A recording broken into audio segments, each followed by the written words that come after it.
سیرت النبی صلی اللہ علیہ وسلم کے پاکیزہ اور دلنشین تذکرے کا تسلسل ہے آج کی انشاءاللہ مجلس میں۔ کتاب الرحیق المختوم صفحہ 162 سے انشاءاللہ آج ہم نے اپنی بات کو شروع کرنا ہے۔ بات جا رکی تھی قریش مکہ نے جو بنو عبد مناف کے خلاف ایک دستاویز لکھی تھی، اور اسی کے نتیجے میں رسول اللہ صلی اللہ علیہ وسلم اور آپ کے خانوادے کے لوگ، چاہے مسلمان ہوں چاہے غیر مسلم ہوں، وہ اہل مکہ کے شدید بائیکاٹ کا شکار ہوئے، اور یوں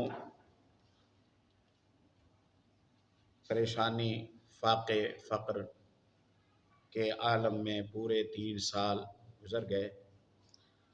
اللہ نے کچھ لوگوں کے دلوں میں رحم ڈالا، انہوں نے کچھ تگ و دو کی، اور اللہ نے اپنی نشانی دکھائی۔ وہ ظلم کی قراردادیں جس صحیفے میں لکھی ہوئی تھی، اس صحیفے کو اللہ رب العزت نے ختم فرما دیا۔ اس صحیفے میں جہاں جہاں اللہ کا نام تھا وہ باقی رہا، باقی کو دیمک نے چاٹ لیا۔ چاہیے تو یہ تھا کہ یہ لوگ اتنی بڑی نشانی دیکھنے کے بعد مسلمان ہو جاتے، لیکن ضد، اناد، عصبیت، تکبر، یہ اتنے بڑے روگ ہیں کہ یہ جس دل میں آ جاتے ہیں وہ دل پاک نہیں رہتا، وہ دل توبہ کی توفیق سے محروم ہو جاتا ہے، وہ دل اس اہل نہیں رہتا کہ وہ اللہ پاک کی رحمتوں سے ہمکنار ہو سکے۔ اللہ کو نرم دل پسند ہے، عاجزی اور انکساری والے دل پسند ہے، اور اللہ کو تکبر و انانیت جو ہے اس سے بغض اور نفرت ہے۔ نبی مکرم صلی اللہ علیہ وسلم فرماتے ہیں رب کا پیغام آیا ہے، الکبر ردائی فمن نازعنی فیہ اہلکتہ وما ابالی، تکبر تو میری چادر ہے، جو مجھ سے میری چادر چھیننا چاہتا ہے میں اسے ہلاک کرنے کی پرواہ بھی نہیں کرتا، ہلاک بھی کر دیتا ہوں اور پرواہ بھی نہیں کرتا ہوں۔ اتنی بڑی آپ نے نشانی دیکھ لی کہ آپ کی وہ تحریر صرف ان مقامات پر بچی ہوئی ہے جہاں اللہ کا نام ہے، باقی ساری کی ساری تحریر ہی کو دیمک نے چاٹ لیا۔ پھر آپ نے اسے بیت اللہ کے مقفل دروازے کے اندر کی طرف لٹکایا ہوا تھا، نہ دروازہ کھلا نہ وہاں کسی کی پہنچ تھی، اور مقفل دروازے کے اندر کیا ہے اس کی خبر محمد رسول اللہ صلی اللہ علیہ وسلم نے دی ہے، تو یقیناً وحی کے ذریعے سے خبر دی ہے، اور پھر ساتھ یہ بھی کہا کہ اگر میری بات سچی ثابت نہ ہو تو تم جو چاہو وہ میرے ساتھ رویہ رکھنا۔ اتنی بڑی چیلنج کی بات ہے تو آپ کو چاہیے کہ آپ یہاں سے سمجھیں اور آپ اصلاح کر لیں۔ یہ دلیل سے استفادہ کرنا بھی یہ اللہ کے چناؤ کے بغیر نہیں ہے، دلیل سے فائدہ اٹھانا بھی اللہ کے چناؤ کے بغیر نہیں ہے، دلیل دینا بھی ہدایت نہیں ہے، دلیل مان لینا ہدایت ہے۔ دیکھیے انہوں نے کیا کیا۔ مصنف کہتے ہیں کہ رسول اللہ صلی اللہ علیہ وسلم نے شیب ابی طالب سے نکلنے کے بعد پھر حسب معمول دعوت و تبلیغ کا کام شروع کر دیا، اور اب مشرکین نے اگرچہ بائیکاٹ ختم کر دیا تھا، ان کے ساتھ کوئی رحم کرتے ہوئے نہیں، اپنوں کے دباؤ میں آ کر اللہ نے صورتحال پیدا کر دی۔ لیکن جب وہ بھی حسب معمول مسلمانوں پر دباؤ ڈالنے اللہ کی راہ سے روکنے کا سلسلہ جاری رکھے ہوئے تھے۔ اور جہاں تک ابو طالب کا تعلق ہے تو وہ بھی اپنی دیرینہ روایت کے مطابق پوری جان سپاری کے ساتھ اپنے بھتیجے کی حمایت و حفاظت میں لگے ہوئے تھے۔ وفاداری کمال تھی اس بندے میں۔ لیکن اب ان کی عمر 80 سال سے متجاوز ہو چکی تھی۔ کئی سال سے پے در پے سنگین آلام و حوادث اور خصوصاً محصوری نے انہیں توڑ کر رکھ دیا تھا۔ ان کے قوا مزمحل ہو چکے تھے، کمزور ہو چکی تھی قوتیں، اور کمر ٹوٹ چکی تھی۔ چنانچہ گھاٹی سے نکلنے کے بعد چند ہی مہینے گزرے تھے کہ انہیں سخت بیماری نے آن پکڑا۔ اس موقع پر مشرکین نے سوچا اگر ابو طالب کا انتقال ہو گیا اور اس کے بعد ہم نے اس کے بھتیجے پر کوئی زیادتی کی تو بڑی بدنامی ہوگی۔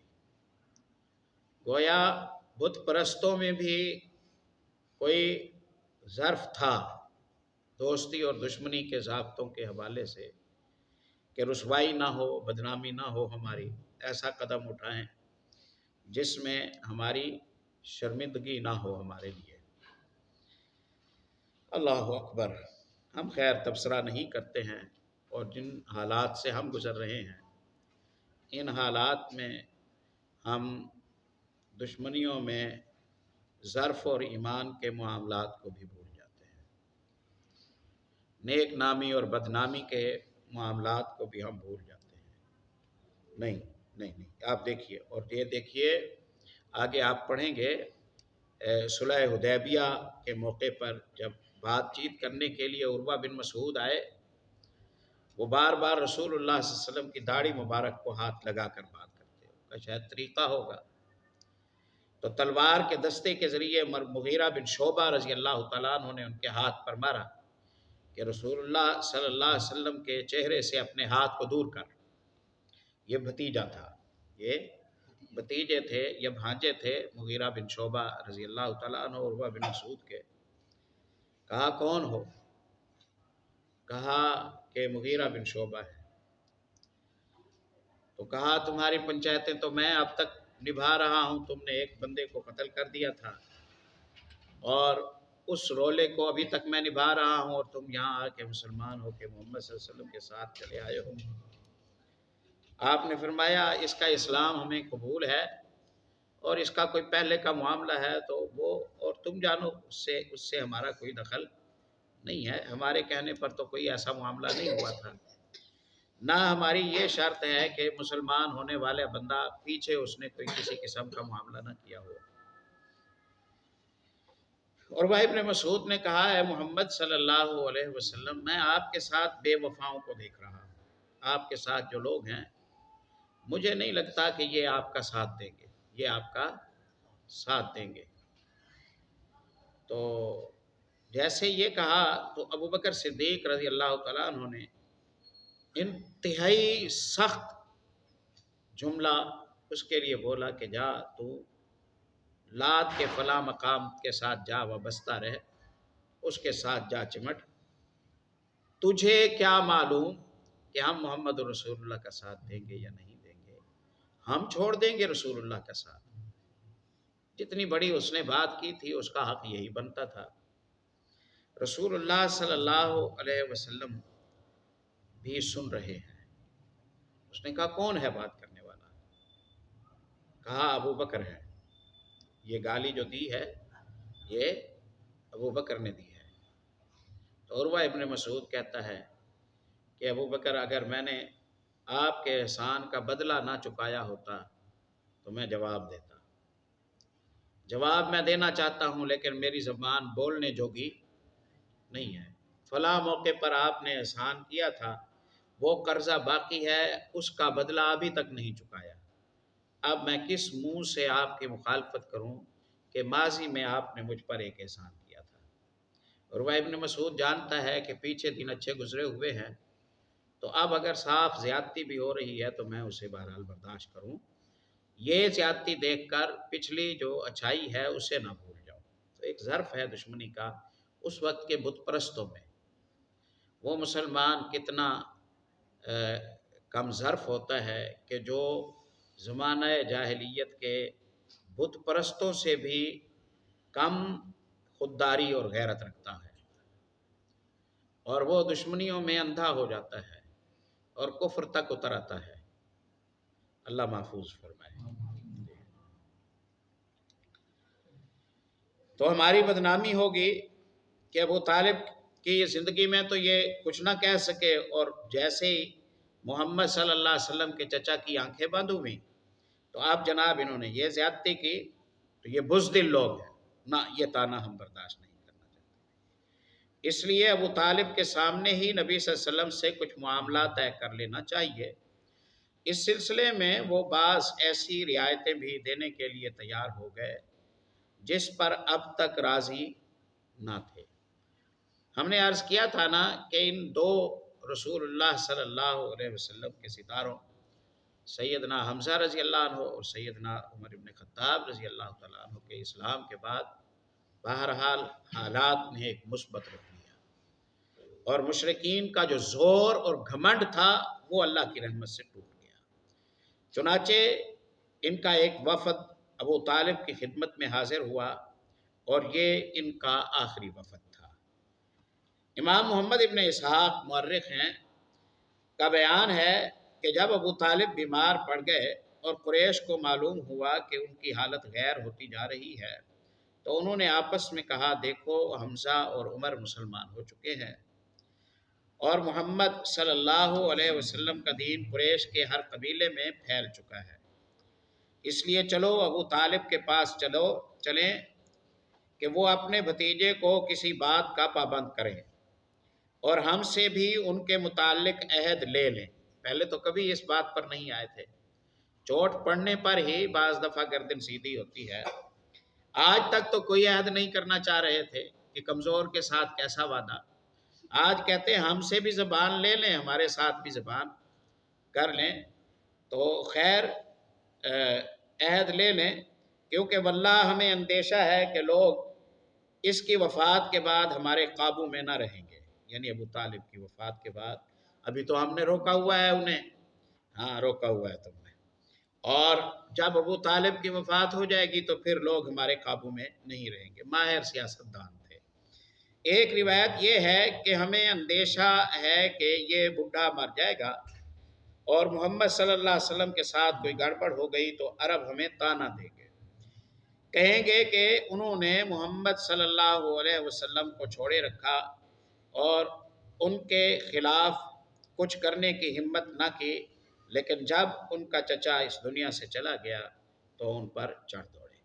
بہرحال قریش کا یہ وفد ابو طالب کے پاس پہنچا اور ان سے گفت و شنید کی۔ وفد کے ارکان قریش کے معزز ترین افراد تھے، یعنی عتبہ بن ربیعہ، شیبہ بن ربیعہ، ابو جہل ابن ہشام، امیہ بن خلف، ابو سفیان ابن حرب اور دیگر اشراف قریش، جن کی کل تعداد تقریباً 25 تھی۔ یہ لوگ آئے،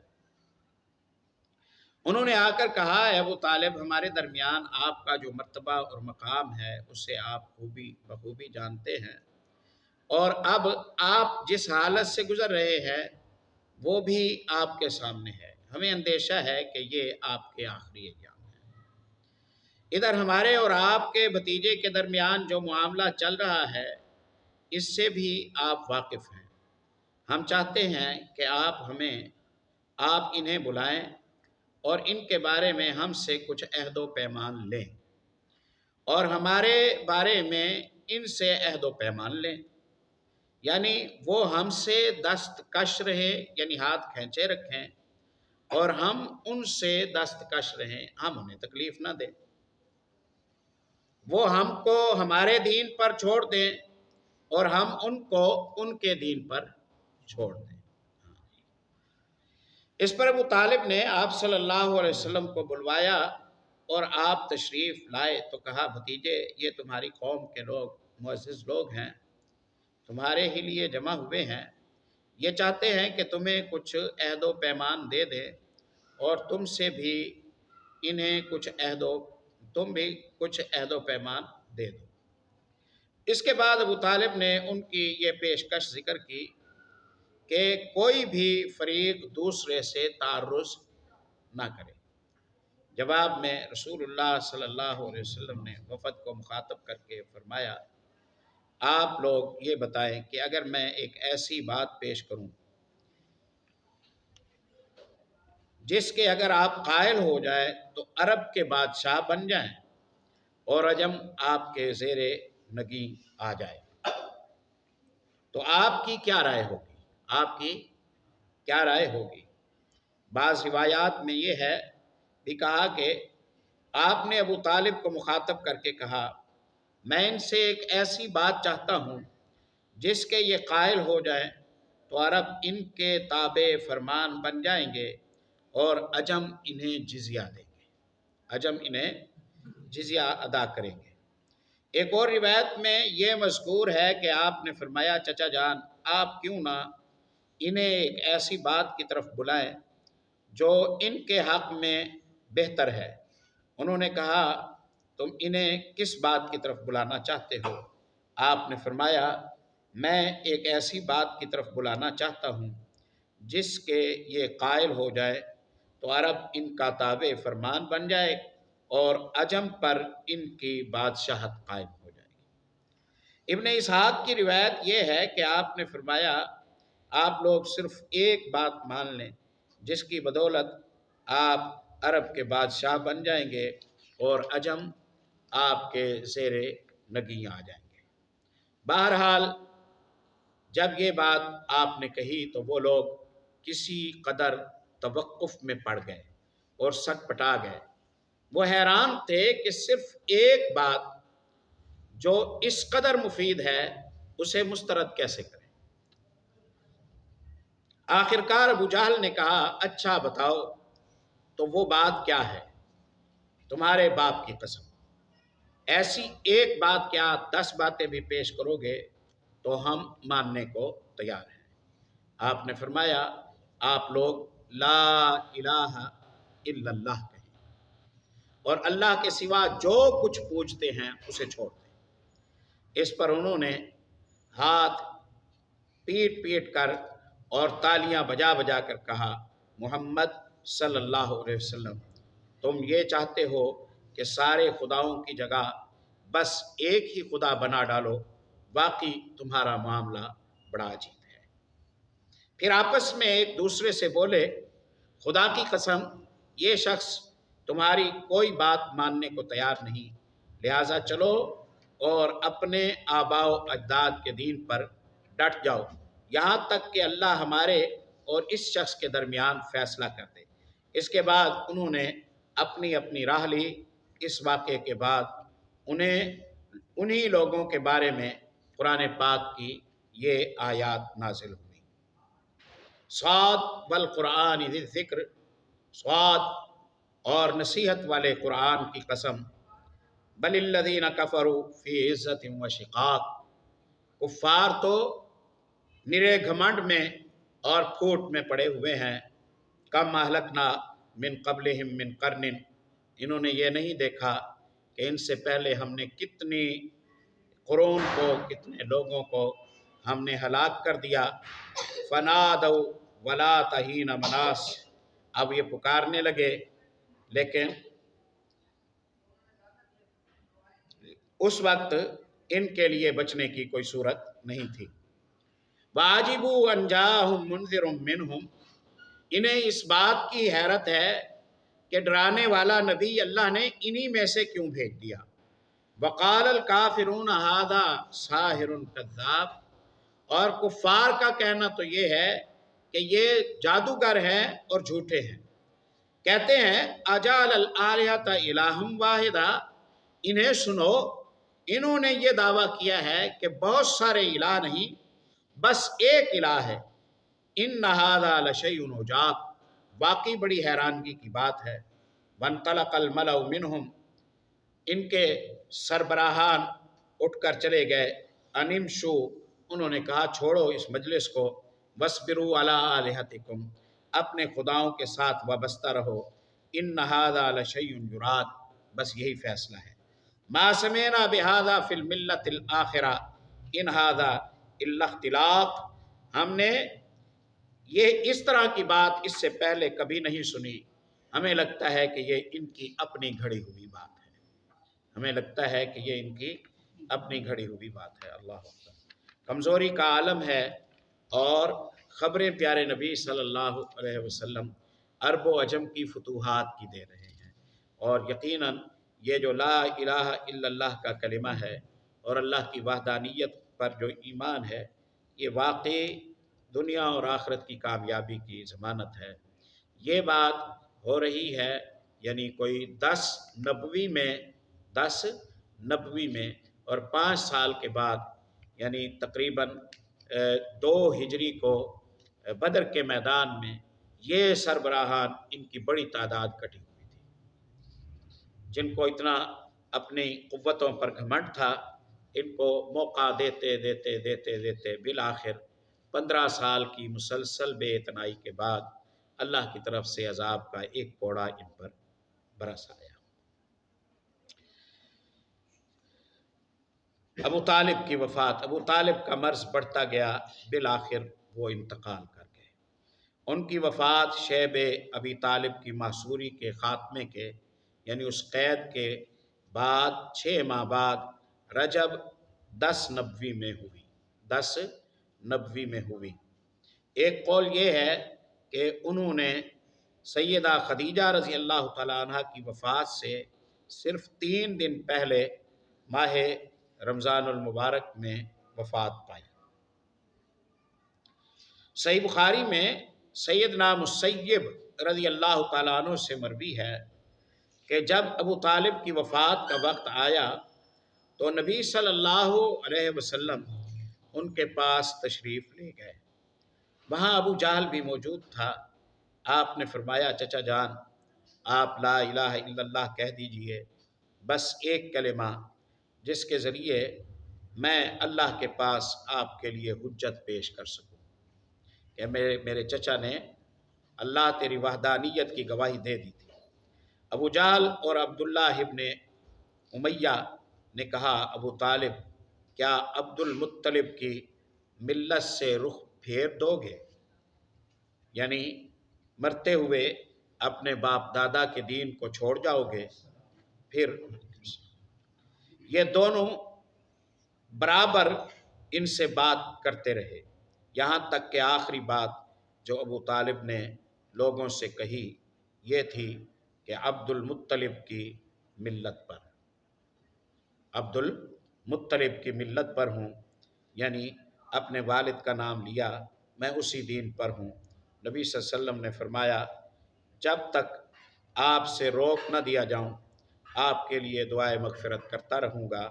اس پر یہ آیت نازل ہوئی، ما کان للنبی والذین آمنوا، نبی کو اس بات کی اجازت نہیں، ایمانداروں کو اس بات کی اجازت نہیں، ان یستغفروا للمشرکین، کہ مشرکوں کے لیے مغفرت کی دعا کریں، ولو کانوا اولی قربا، اگرچہ نبی کے رشتہ دار ہی کیوں نہ ہوں، من بعد ما تبین لہم انہم اصحاب الجحیم، جبکہ ہم اس بات کو کھول چکے ہیں کہ شرک پر مرنے والا جہنم میں جانے والا ہوتا ہے۔ جہنمیوں کے لیے مغفرت کی دعا کرنے کی آپ کو اجازت نہیں ہے۔ اللہ اکبر۔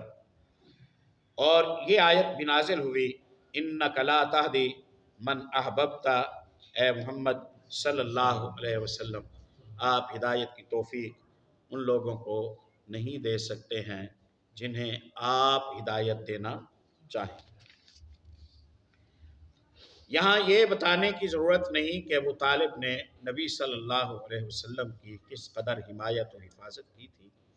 وہ در حقیقت مکے کے بڑوں اور احمقوں کے حملوں سے اسلامی دعوت کے بچاؤ کے لیے ایک قلعہ تھے، لیکن وہ بذات خود اپنے بزرگ آباء و اجداد کی ملت پر قائم رہے، اس لیے مکمل کامیابی نہ پا سکے۔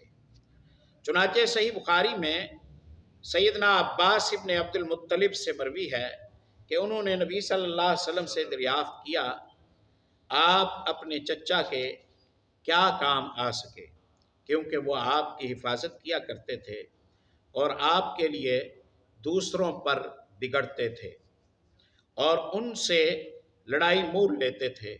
آپ نے فرمایا وہ جہنم کی ایک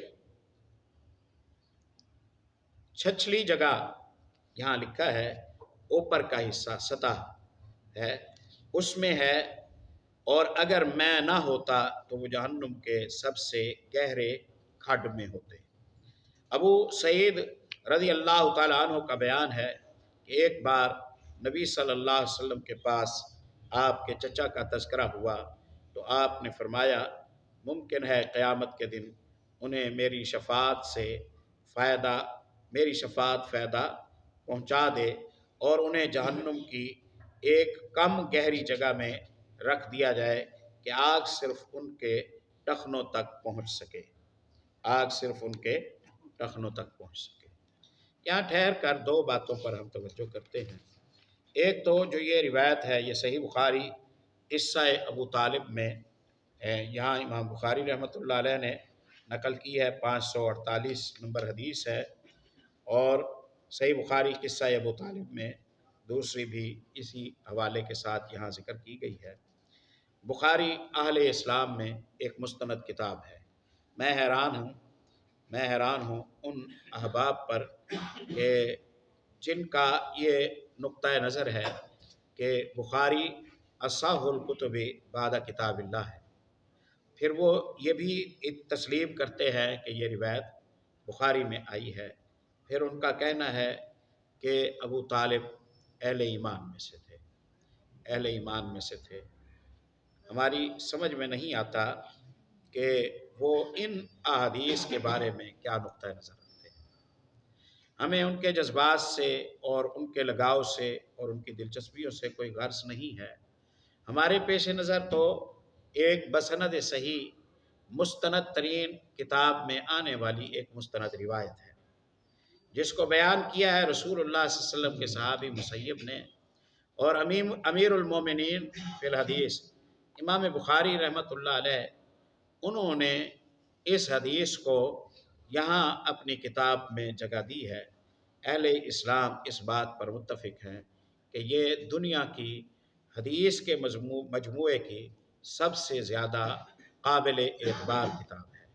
اللہ کی کتاب کے بعد سب سے زیادہ مستند ترین ذخیرہ علم جو ہے وہ صحیح بخاری ہے، اس پر اہل اسلام متفق ہیں۔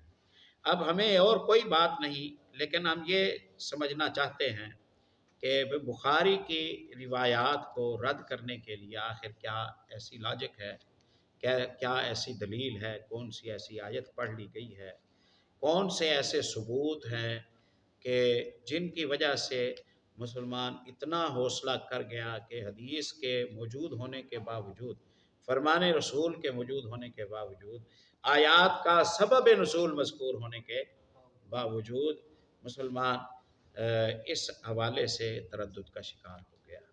یہ بات بہرحال پریشانی کی بات ہے۔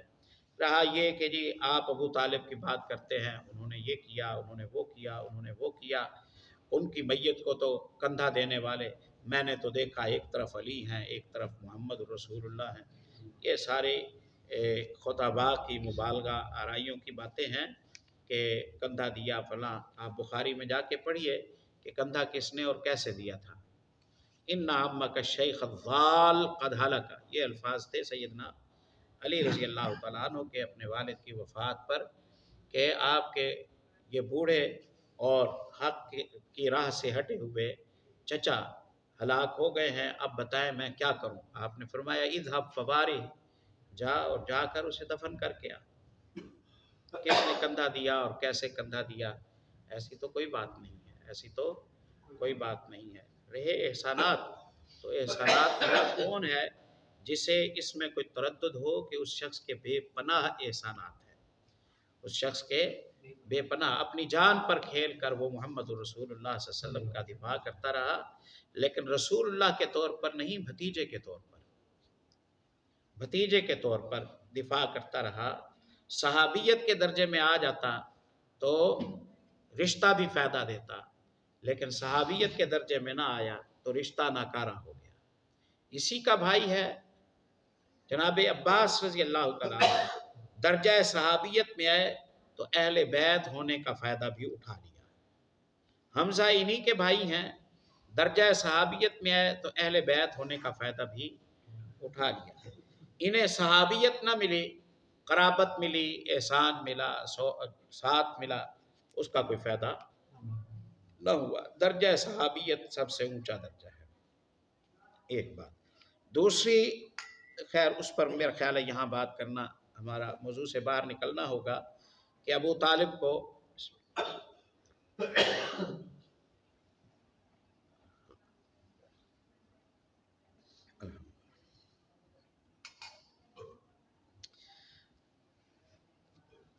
اس میں میرا خیال ہے کہ کوئی ایسی بحث نہیں ہے کہ ابو طالب کے ترکے کے وارث سیدنا علی رضی اللہ تعالیٰ عنہ نہیں بنے۔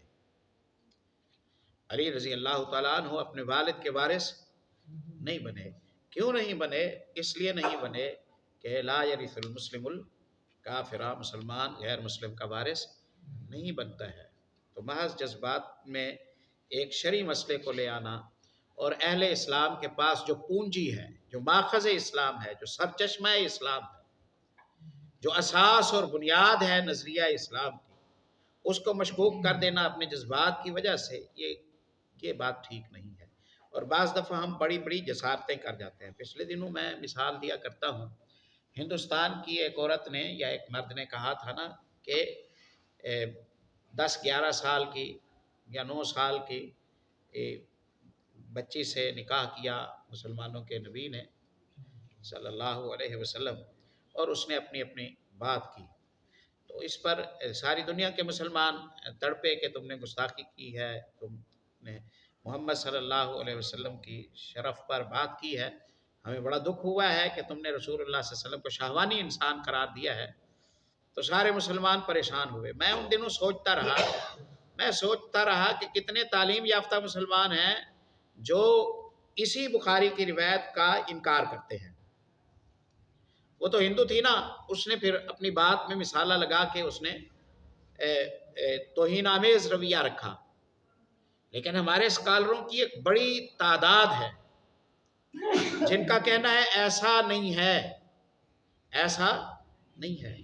ان سے کہا جاتا ہے بخاری میں، کہتے ہیں بخاری میں ہوتا رہے، نہیں ہے ایسا نہیں ہے۔ پھر انہیں منوانے کے لیے جیسے ہی یہ مسئلہ اٹھا تو سائنسدانوں نے، ڈاکٹروں نے، بڑے بڑے دینی اسکالرز نے، علماء نے پھر اپنے اپنے اس میں نظریات پیش کیے، اور اس میں انہوں نے رد کیا کہ سائنسی طور پر، طبی طور پر، میڈیکلی طور پر، دنیاوی طور پر، جغرافیکلی طور پر، موسموں کے اعتبار سے یہ بالکل انہونی بات نہیں ہے کہ 9 سال کی بچی بلوغت کو پہنچ جائے، اور جو بچی بلوغت کو پہنچ جائے اس کی شادی ہو سکتی ہے، اس کی شادی ہو سکتی ہے۔ تو اس میں ایسی کون سی بات ہے؟ صدیق کی بیٹی تھی، صدیق نے رشتہ دیا، تم کس بات پر اعتراض کرتے ہو؟ وہ خود ام المومنین ہونے پر فخر کرتی تھی، اور تمہیں کس بات کا اعتراض ہے؟ لیکن کیا مزہ آیا کہ بخاری کی روایت دیکھے بندہ اور اس کا انکار کر دے، اور اس کے بعد ڈاکٹر آ کے اسے میڈیکلی طور پر سمجھائے اور وہ کہے کہ ہاں چلو ٹھیک ہے میں مانتا ہوں۔ تو تیرا ایمان تو پھر طب پر ہوا نا، تیرا ایمان تو پھر طب پر ہوا۔ یہ کوئی ضروری ہے کہ آپ کو سمجھ آ جائے اور اس کے بعد بات بنے؟ نہیں، سمجھ آنا کوئی لازمی نہیں ہے۔ خیر، ابو طالب کی جو وفات ہے وہ اسلام پر نہیں ہوئی، یہی نظریہ ہے اہل السنہ کے بڑے طبقے کا۔ احمد رضا بریلوی جن کے سربراہ ہیں، ان کا بھی یہی نظریہ ہے۔ احمد رضا بریلوی کا بھی، انہوں نے بھی اپنی کتابوں میں یہی لکھا ہے کہ ابو طالب کی وفات اسلام پر نہیں ہوئی تھی، اگرچہ اہل السنہ کا ایک دوسرا طبقہ ہے جو اس کو نہیں مانتا۔ یہ فقہی بحث کا موقع نہیں ہے، بس ایک اشارہ ہو گیا۔ جناب ابو طالب کی وفات کے 2 ماہ بعد یا صرف 3 دن بعد، علی اختلاف الاقوال، ام المومنین خدیجۃ الکبریٰ رضی اللہ تعالی عنہ بھی رحلت فرما گئیں۔ ان کی وفات نبوت کے 10ویں سال ماہ رمضان المبارک میں ہوئی۔ اس وقت وہ 65 برس کی تھیں، اور رسول اللہ صلی اللہ علیہ وسلم اپنی عمر کے 50ویں منزل میں تھے، 50 سال کے تھے۔ ان کی موجودگی میں رسول اللہ صلی اللہ علیہ وسلم نے کوئی دوسرا نکاح نہیں کیا۔ خدیجہ رضی اللہ تعالیٰ عنہ رسول اللہ صلی اللہ علیہ وسلم کے لیے اللہ تعالیٰ کی بڑی گراں قدر نعمت تھی۔ وہ 1/4 صدی آپ کی رفاقت میں رہی، یعنی 25 سال تک، اور اس اس دوران رنج و قلق کا وقت آتا تو آپ کے لیے تڑپ اٹھتی، سنگین اور مشکل ترین حالات میں آپ کو قوت پہنچاتی، تبلیغ رسالت میں آپ کی مدد کرتی، اور اس تلخ ترین جہاد کی سختیوں میں آپ کی شریک کار رہتی، اور اپنی جان و مال سے آپ کی خیر خواہی و غم گساری کرتی۔ رسول اللہ کا ارشاد ہے، جس وقت لوگوں نے میرے ساتھ کفر کیا وہ مجھ پر ایمان لائیں، جس وقت لوگوں نے مجھے جھٹلایا انہوں نے میری تصدیق کی، جس وقت لوگوں نے مجھے محروم کیا انہوں نے مجھے اپنے مال میں شریک کیا، اور اللہ نے مجھے ان سے اولاد دی اور دوسری بیویوں سے کوئی اولاد نہ ہوئی۔ صحیح بخاری میں سیدنا ابو ہریرہ سے مروی ہے، سیدنا جبریل علیہ السلام نبی صلی اللہ علیہ وسلم کے پاس تشریف لائے اور فرمایا، اے اللہ کے رسول، یہ خدیجہ تشریف لا رہی ہیں، ان کے پاس ایک برتن ہے جس میں سالن یا کھانا یا کوئی مشروب ہے، جب وہ آپ کے پاس آن پہنچے تو آپ انہیں ان کے رب کی طرف سے سلام کہیں، رب کی طرف سے سلام کہیں، اور جنت میں موتی کے ایک محل کی بشارت دیں جس میں نہ شور و شغف ہوگا، نہ درماندگی اور تھکان، غم یا پریشانی۔ اب دو قریب ترین محسن اور ساتھ اللہ کا کرنا بیک وقت ٹوٹ گئے، چچا کی بھی وفات ہو گئی، زوجہ کی بھی وفات ہو گئی۔ یہ جو جملے صحیح بخاری یا مسند احمد کے حوالے سے ہم پیچھے بیان کر چکے ہیں، ان کا کچھ سبب ورود ذکر کیا ہے محدثین نے۔ ام المومنین فرماتی ہیں، میری شوقیں تو بہت ساری تھیں، لیکن میں کبھی کسی کے تذکرے میں گھٹن محسوس نہیں کرتی تھی کہ کوئی میری ہم پلہ نہیں تھی۔ ہاں، فوت شدہ خدیجہ جنہیں میں نے اپنے یعنی نکاح کے ایام میں میری شوکن کے طور پر وہ رہی بھی نہیں اور دیکھا بھی نہیں تھا، ان کے تذکرے سے میں جو بیویوں کے درمیان جیلسی ہوتی ہے یا غیرہ ہوتی ہے وہ میں محسوس کرتی تھی، کیونکہ رسول اللہ کے گھر میں کوئی کھانا پکتا، کوئی جانور ذبح ہوتا، کوئی اور خوشی کی تقریب ہوتی تو آپ صلی اللہ علیہ وسلم سب سے پہلے گوشت خدیجہ رضی اللہ عنہ کی سہیلیوں کی طرف بھیجا کرتے تھے۔ خدیجہ کی بہن ایک دن حالہ آئیں، وہ خدیجہ کی ہم شکل تھیں، تو رسول اللہ صلی اللہ علیہ وسلم نے بڑی خوشی سے ان کا استقبال کیا، ان کے لیے چادر بچھائی۔ آپ صلی اللہ علیہ وسلم کا یہ لگاؤ دیکھ کر ایک دن میں نے کہا، اللہ کے نبی، سرخ گالوں والی ایک بوڑھی کو آپ یاد کرتے رہتے ہیں جو دنیا سے چلی گئی ہے، آپ کو ان کے بدلے اللہ نے اور اچھی بیویاں دی ہیں، یعنی اپنی طرف اشارہ تھا۔ کماری صرف ایک عائشہ رضی اللہ عنہ تھی جن سے نکاح کیا رسول اللہ صلی اللہ علیہ وسلم نے، تو آپ نے فرمایا، واللہ ما ابدلنی اللہ خیرا منہا، خدیجہ سے بہتر بیوی اللہ نے مجھے کوئی نہیں دی۔ پھر آپ صلی اللہ علیہ وسلم نے یہ فرمایا، پھر آپ صلی اللہ علیہ وسلم نے یہ فرمایا، اللہ اکبر۔ صحیح بخاری میں ابو ہریرہ غم ہی غم، یہ دونوں الم انگیز حادثے صرف چند دنوں کے دوران پیش آئے، جس سے نبی صلی اللہ علیہ وسلم کے دل میں غم و الم کے احساسات موجزن ہو گئے، اور اس کے بعد قوم کی طرف سے بھی مصائب کا طومار بند گیا، کیونکہ ابو طالب کی وفات کے بعد ان کی جسارت بڑھ گئی اور وہ کھل کر آپ کو اذیت اور تکلیف پہنچانے لگے۔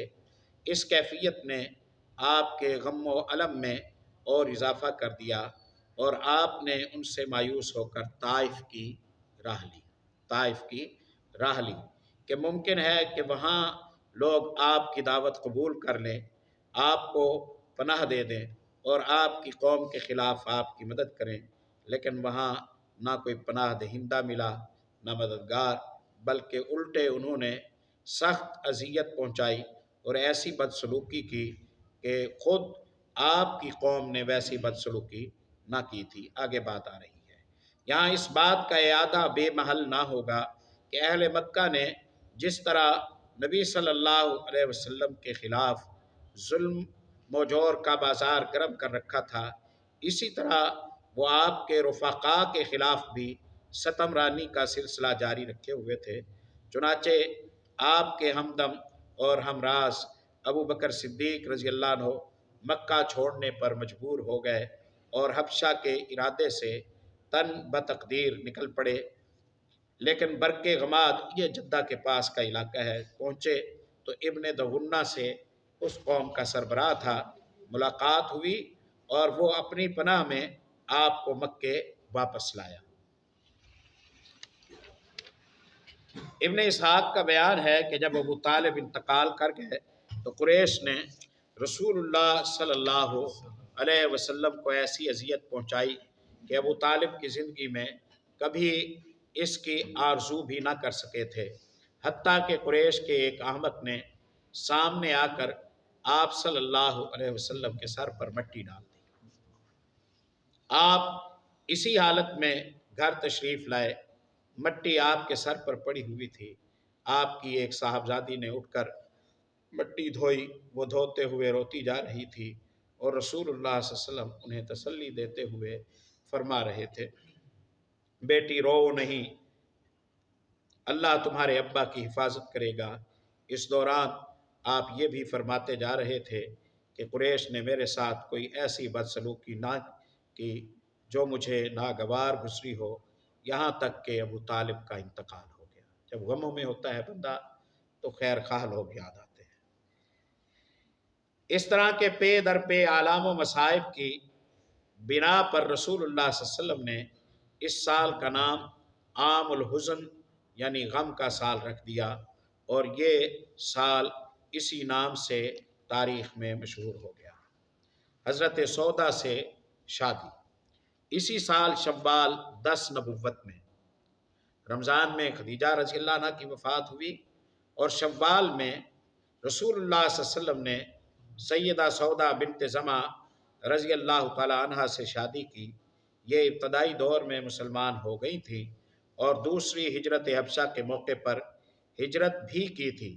ان کے شوہر کا نام سکران بن عمرو تھا رضی اللہ تعالیٰ عنہ، وہ بھی قدیم الاسلام تھے اور حضرت سودا نے انہی کی رفاقت میں حبشہ کی جانب ہجرت کی تھی، لیکن وہ حبشہ ہی میں اور کہا جاتا ہے کہ مکہ واپس آ کر انتقال کر گئے۔ ان کے بعد جب حضرت سودا کی عدت ختم ہو گئی تو نبی صلی اللہ علیہ وسلم نے ان کو شادی کا پیغام بھیجا اور پھر شادی ہو گئی۔ یہ حضرت خدیجہ کی وفات کے بعد پہلی بیوی ہیں جن سے رسول اللہ صلی اللہ علیہ وسلم نے شادی کی۔ چند برس بعد انہوں نے ہی اپنی باری حضرت عائشہ رضی اللہ تعالی عنہ کو ہبہ کر دی تھی۔ یہاں یہ بات مکمل ہو گئی ہے۔